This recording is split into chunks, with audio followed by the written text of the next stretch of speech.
Hi అండి, అందరూ ఎలా ఉన్నారు? బాగున్నారా? నా స్టైల్లో మామిడికాయ చేపల పులుసు ఏ విధంగా సింపుల్గా చేయాలో చూపించేస్తాను. వీడియో లాస్ట్ వరకు చూడండి. ముందుగా ఒక గిన్నెలోకి 2 కిలోల చేపల్ని ఈ విధంగా శుభ్రంగా చేసుకొని పక్కన పెట్టుకోండి. అదే ముక్కల్లోకి 2 మీడియం సైజు ఉల్లిపాయలని ఈ విధంగా పేస్ట్ చేసి వేసుకోండి.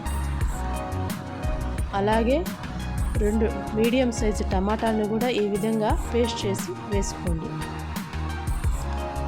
ఇందులోనే 4-5 పచ్చిమిర్చిని చీలికలు చేసి ఈ విధంగా వేసుకోండి.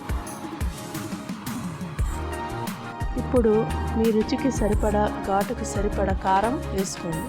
నాన్ వెజ్లోకి కారం, ఉప్పు అనేది కరెక్ట్గా ఉంటేనే బాగుంటుంది.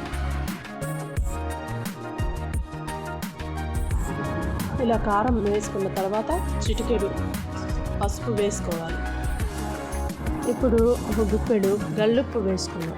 సాల్ట్కి బదులుగా ఇక్కడ నేను గల్లుప్పే వాడుతున్నానండి.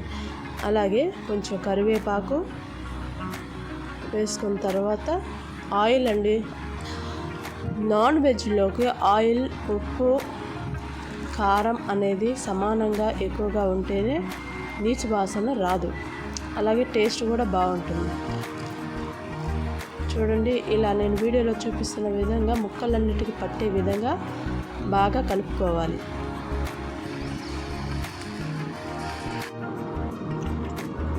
ఇలా ముక్కలన్నిటికీ మసాజ్ లాగా బాగా ఉప్పు, కారం అన్నీ పట్టేలాగా కలుపుకోవాలి.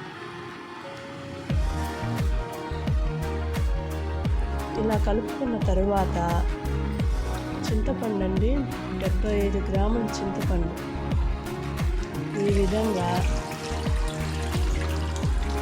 తీసుకొని నీళ్ళు కలుపుకొని ఈ విధంగా మొత్తం పోసుకోవాలి.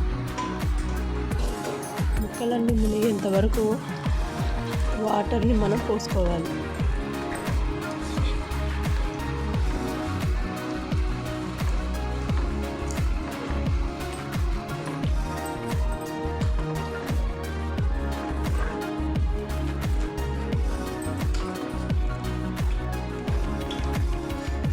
ఇలా పోసుకున్న తర్వాత దీంట్లోకి మనం కోసి పెట్టుకున్న మామిడికాయ ముక్కలండి ఈ విధంగా వేసేసుకోండి.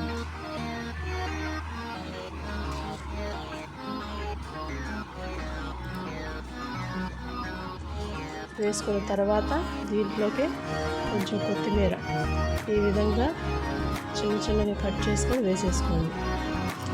ఇలా వేసుకొని ఒక 10 నిమిషాలండి ఈ విధంగా కలుపుకొని 10 నిమిషాలు మూత పెట్టి పక్కన పెట్టేసుకోండి.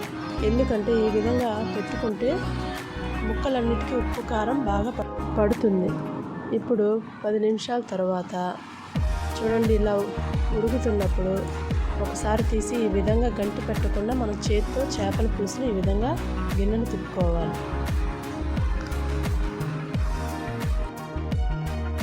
చూడండి, ఈ విధంగా పులుసు చిక్కబడి ఆయిల్ పైకి తేలిన తర్వాత అల్లం వెల్లుల్లి పేస్ట్ అండి ఈ విధంగా వేసుకోవాలి.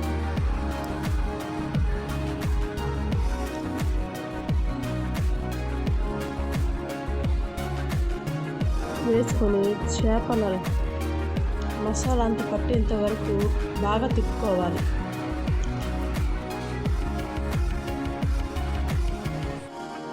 చూడండి, పులుసు ఈ విధంగా బాగా చిక్కబడిపోయింది కదా. ఇప్పుడు కొంచెం మెంతులు వేయించుకొని పొడి చేసి ఈ విధంగా చూడండి, నేను వీడియోలో చూపిస్తున్న విధంగా ఒక 1/2 టీ స్పూన్ అండి ఈ విధంగా పైన వేసుకుంటే సరిపోతుంది. మరీ ఎక్కువ వేయకుండా కొంచెం 1/2 టీ స్పూన్ వేసుకొని అలాగే కొంచెం కొత్తిమీర కూడా పైన వేసుకుంటే సరిపోతుంది. ఇప్పుడు మళ్ళీ మెంతుపిండి వేసాం కదా, ముక్కలకు అన్నిటికీ పట్టేంత వరకు బాగా తిప్పుకోండి.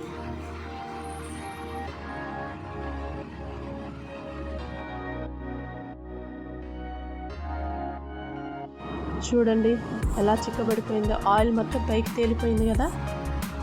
ఇప్పుడు స్టవ్ ఆపేసి 10 నిమిషాలు పక్కన పెట్టేసుకోండి. చూడండి ఎలా ఉందో. నా స్టైల్లో చేపల పులుసు అదిరింది కదా.